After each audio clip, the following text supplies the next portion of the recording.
Great morning class. I hope you all are fine. Today we are going to understand the next topic of chapter number 5, functions and formulas. The name of our topic is types of cell reference.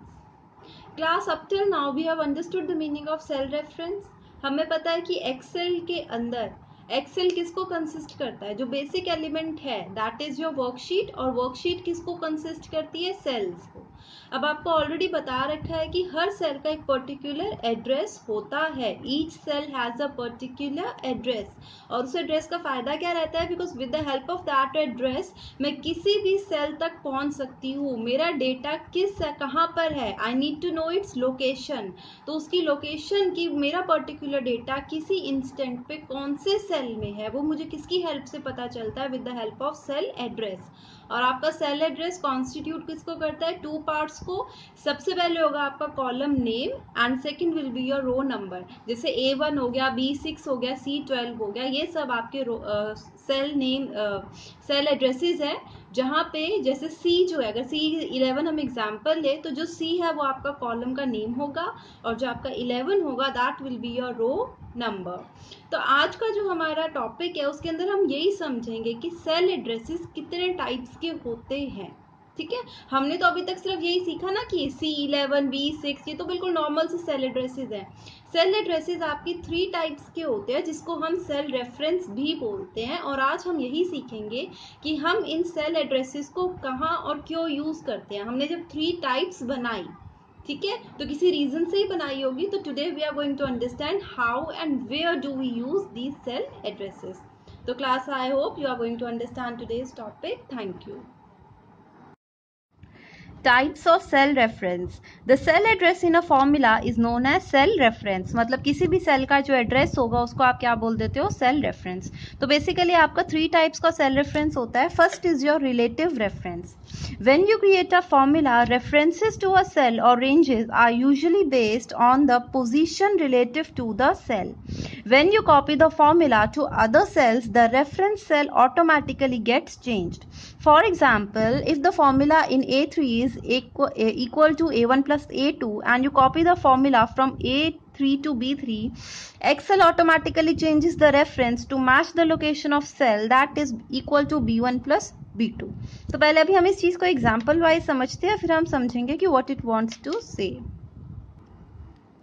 Class, हम worksheet को consider करते हैं जिसके अंदर आपका मैंने B1 cell के अंदर 10 डाला हुआ है, B2 सेल के अंदर 20, B3 के अंदर 30, B4 के अंदर 40 एंड जो मेरा B5 है मैंने उसके अंदर एक फॉर्मूला लगाया था equal to some B1 ratio B4.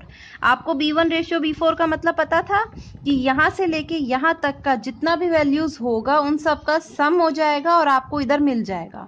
तो यहाँ 10 प्लस 20 प्लस 30 प्लस 40 जो कि 100 होता है, ये फॉर्मूला मैंने इसमें टाइप किया. जैसे ही एंटर किया तो I got 100 as my result. ठीक है, ये तो फाइन. अभी हम क्या करते हैं, मैंने एक और जगह E1 के अंदर 1 वैल्यू डाली, E2 के अंदर भी 1, E3 के अंदर भी 1 एंड E4 के अंदर भी 1. अब मैं क्या चाहती हूँ कि जो फॉर्मूला मैंने इधर डाला था, मैं सेम फॉर्मूला क्या मैं इधर कॉपी कर सकती हूँ. So the answer is yes, I can copy my formula. और होगा क्या, जब मैं इस फॉर्मूला को कॉपी करूंगी तो जो आपका ये एक्सेल है ये क्या करेगा, ऑटोमेटिकली जो सेल का जो रेंज है, जो सेल लोकेशन है, जो सेल का एड्रेस है, उसको ऑटोमेटिकली चेंज करेगा. मतलब मैं क्या करूं, इस सेल पे क्लिक करके मैंने कॉपी कर दिया इसको. ठीक है, मैंने Ctrl+C दबा दिया. कॉपी करने के बाद मैं इस सेल पे गई और यहाँ मैंने पेस्ट कर दिया विच इज Ctrl+V. जैसे ही मैं Ctrl+V करूंगी तो मेरा आंसर पता है क्या आ जाएगा, 1 2 3 4 ऑटोमेटिकली आ जाएगा. और अगर मैं फॉर्मूला चेक करूंगी तो मेरा फॉर्मूला पता है क्या डाला होगा, equal to some E1 ratio, या E1 से स्टार्ट है ना, E4 ऑटोमेटिकली डला होगा. तो आप ये देखो, जो फॉर्मूला मैंने कॉपी किया था वो मेरा अप्लाई कहाँ से कहाँ तक था, B1 से B4 तक था. लेकिन जब मैंने उस फॉर्मूला को कॉपी पेस्ट किया किसी और लोकेशन पे, किसी और सेल पे, किसी और एड्रेस पे, तो ऑटोमेटिकली फॉर्मूला ने क्या किया, जो उसकी रेंज थी उसके अकॉर्डिंग ऑटोमेटिकली खुद को चेंज कर लिया. क्या किया उसने, अपने एड्रेस उसको ऑटोमेटिकली चेंज कर लिया according to the position of the cells, यानी relative to the position of the cell, मतलब जहां वो जाता गया उसकी रिलेशन में सेल जो आपका फॉर्मूला है वो चेंज हो गया, जहां पे आपका डेटा गया उसके अकॉर्डिंग आपका जो एड्रेस है सेल का वो चेंज हो गया। तो अगर ऐसे आपका चेंज हो जाता है एड्रेस तो उसको आप क्या बोलते हो, रिलेटिव रेफरेंसिंग। ये कौन सी रेफरेंसिंग होती है, रिलेटिव रेफरेंसिंग। तो अब हम दोबारा से पढ़ते हैं कि when you create a formula, reference जो होती है वो बेस होती है पोजीशन की, कि कहाँ पे है। जब आप कॉपी कर देते हो ना तो ऑटोमेटिकली रेफरेंस चेंज हो जाती है, क्योंकि आपका सेल का एड्रेस बदल जाता है। ठीक है, तो अगर इस फॉर्म में आप करते हो तो वो कौन सी रेफरेंसिंग होती है, रिलेटिव रेफरेंसिंग। एब्सोल्यूट रेफरेंसिंग, ये आपकी सेकंड टाइप की रेफरेंसिंग होती है। It is used when we do not want to change the address of the cell while copying the formula to another location. To use absolute reference in formula, you need to add a $sign before the column and row number. अभी मान लो मैंने एक worksheet बनाई, इस worksheet के अंदर क्या है कि मैंने A2 के अंदर 100 डाला, A3 के अंदर 200 एंड A4 के अंदर 300। फिर मैंने एक सेल लिया B1, उसके अंदर 10% डाल दिया। अब मान लो कि मैं कैलकुलेशन कुछ इस ढंग से करवाना चाहती हूँ कि मेरी जो ये वाली वैल्यूज़ हैं ये तो चेंज होती रहें, पहले 100 आ जाए, फिर वही कैलकुलेशन 200 पे हो जाए, फिर नेक्स्ट कैलकुलेशन 300 पे हो, लेकिन जो ये मेरा 10% है ना ये हमेशा 10% ही रहे, ये नेक्स्ट टाइम नेक्स्ट वैल्यू ना आए।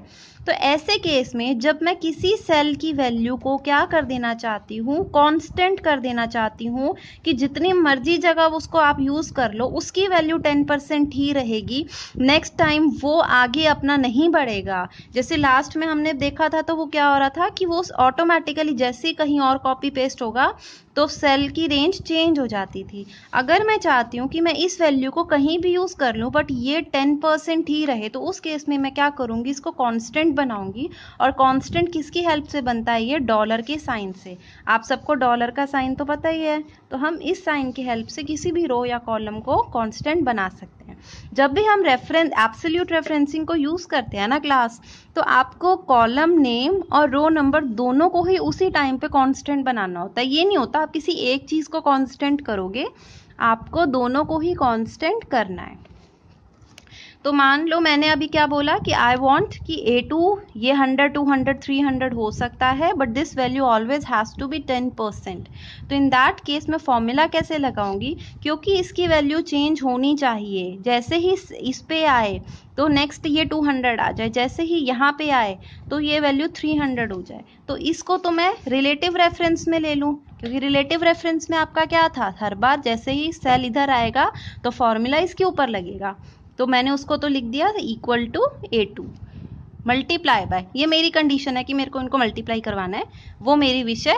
फॉर्मूला कुछ भी हो सकता है, हम बस ये देख रहे हैं कि हम इन दोनों को यूज़ कैसे करेंगे। कि अगर मैं इसकी पोजीशन हर बार चेंज कराना चाहती हूँ तो ये बन जाएगी मेरी रिलेटिव रेफरेंसिंग, और इसकी वैल्यू को मैं कांस्टेंट रखना चाहती हूँ तो मैं क्या करूँगी, देखो सेल नेम क्या था, B1 था ना, B1, और B के आगे भी डॉलर लगा दो और 1 से पहले भी डॉलर लगा दो। जैसे ही आपने B से पहले डॉलर किया तो B कांस्टेंट हो गया, और जैसे ही आपने 1 से पहले डॉलर लगाया तो 1 कांस्टेंट हो गया। मतलब आपने B1 यानी आपने कॉलम और रो दोनों को कांस्टेंट कर दिया है। अब जब आप नेक्स्ट टाइम इधर जाओगे ना, मान लो आपको पता है कि यहाँ पे ये जो भी आंसर आ जाएगा, क्या आंसर आएगा, 100 इंटू 10% क्या होगा, 10 ही निकलेगा। तो यहाँ पे आपका 10 आ गया। आपको पता है कि जब एक आंसर आ जाए तो हम इसके यहाँ पे बॉर्डर पे जाते हैं और ये प्लस साइन में कन्वर्ट हो जाता है, और ऑटो फिल की हेल्प से जैसे ही हम ड्रैग करते हैं तो बाकी सारे खुद ही फिल हो जाते हैं। ये तो हमें पता है, लास्ट क्लास में हम पढ़ चुके हैं पहले ही। तो जब मैं इसको ड्रैग करूँगी, ठीक है, यहाँ तो मैंने फॉर्मूला लगाया, फॉर्मूला तो हम कभी रिपीट करते ही नहीं, हम सिर्फ ऑटो फिल की हेल्प से ड्रैग कर लेते हैं। तो जब यहाँ पे कंप्यूटर फॉर्मूला लगा रहा होगा तो क्योंकि यहाँ रिलेटिव रेफरेंसिंग थी तो यहाँ का फॉर्मूला कंप्यूटर क्या लेगा, वो लेगा A3, वो लेगा A3, क्योंकि A2 की बात तो A3 आएगा ना, मल्टीप्लाई बाय। अब क्योंकि मैंने इसको कांस्टेंट कर रखा था तो अभी भी ये कांस्टेंट ही रहेगा, यानी 10% ही रहेगा, वो इसको चेंज नहीं कर सकता, यानी वैल्यू बन जाएगी 200 इंटू 10%। %, तो आपका आंसर क्या बन जाएगा 20। उसी टाइप से जब आप इधर आओगे तो नेक्स्ट इधर जब आप आओगे तो इधर भी कंप्यूटर इधर तो 300 ले लेगा क्योंकि हमारा रिलेटिव रेफरेंसिंग था, लेकिन ये वैल्यू अभी भी 10% ही रहेगी and you will get 30 as the answer. तो इस टाइप से अगर आप चाहते हो कि आपका कोई पर्टिकुलर सेल हमेशा उसी वैल्यू का रहे, आप कहीं भी कॉपी पेस्ट कर दो, कुछ भी कर लो उस फॉर्मूले के साथ, पर किसी सेल की वैल्यू को अगर आप चेंज नहीं करवाना चाहते तो आप कौन सी रेफरेंसिंग को यूज करते हो? Absolute referencing. जो लास्ट टाइप की रेफरेंसिंग है वो है आपकी मिक्स्ड रेफरेंसिंग। मिक्स्ड रेफरेंसिंग क्या है? वो है कॉम्बिनेशन है रिलेटिव और एब्सोल्यूट रेफरेंसिंग का। इसके अंदर आप क्या कर सकते हो? आइदर किसी रो को या फिर और किसी कॉलम को फिक्स कर सकते हो, यानी कांस्टेंट कर सकते हो।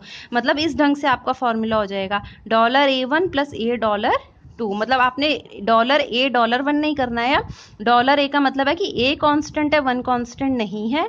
ये $A इसका मतलब है कि A तो ऐसे ही चलता रहेगा, ठीक है, लेकिन वैल्यू A2, A3, A4 आगे ऐसे चलती रहेगी। एंड $2 का मतलब है कि 2 कांस्टेंट हो गया, ये B2, C2, D2 इस ढंग से होता रहेगा। तो मिक्स रेफरेंसिंग का सिंपल से यही मतलब होता है कि आप क्या कर सकते हो, आप किसी रो या कॉलम को अलग से कांस्टेंट बना सकते हो। So class, we had understood 3 types of cell addresses. First one was your absolute address, second one was your relative and third one was your mixed reference। ठीक है, तो सबसे पहले आपकी रिलेटिव आती है। रिलेटिव रेफरेंस के अंदर क्या होता है कि जब भी आपके सेल का एड्रेस चेंज हो जाएगा relative to the position of the cell, मतलब आप जैसे ही सेल की पोजीशन को चेंज कर दोगे तो आपका सेल एड्रेस भी चेंज हो जाएगा ऑटोमेटिकली। मान लो अभी आप B7 पे थे और आपने उससे नेक्स्ट सेल पे कर्सर को प्लेस कर दिया तो वो क्या हो जाएगा, C8 पे चला जाएगा। मतलब जैसे ही आप उसकी लोकेशन को चेंज करो उसी टाइम पे आपका जो सेल का एड्रेस है वो भी चेंज हो जाए, तो वो आपकी रिलेटिव रेफरेंस थी। अगर आप ये चाहते हो कि किसी सेल का एड्रेस कभी चेंज हो ही ना, वो कांस्टेंट हो जाए, तो उस केस में हम किसको यूज कर रहे थे? एब्सोल्यूट रेफरेंसिंग को। और किसी भी रो या कॉलम नंबर को कांस्टेंट बनाने के लिए हम किस साइन का यूज करते थे? $साइन का। मतलब अगर मैं $A$1 लिख दूंगी, जब मैंने अपने रो और कॉलम को कांस्टेंट कर दिया तो वो मेरी कौन सी रेफरेंसिंग हो जाएगी? Absolute referencing. अब आप वो दोनों जो वैल्यू उसके अंदर डली हुई है वो कांस्टेंट है, वो चेंज नहीं होगी चाहे आप उसको कहीं भी ले जाओ। And third one was your mixed referencing. Mixed referencing के अंदर क्या होता है कि आइदर आप अपने कॉलम नेम को कांस्टेंट कर दो और you can make your row number constant. At a particular instant of time both won't be constant. एक टाइम पे आप दोनों को कांस्टेंट नहीं करोगे, या तो आप एक टाइम पे कॉलम नेम को कांस्टेंट कर दो या रो नंबर को। जैसे मैं लिख दूं $A1 या फिर $1। जब मैंने $A1 किया तो मैंने अपने कॉलम A को कांस्टेंट कर दिया, और जब मैंने $1 लिख दिया तो मेरा जो रो नंबर था 1 वो क्या हो गया? कांस्टेंट हो गया। तो class, I hope you have understood the topic of cell referencing. Thank you.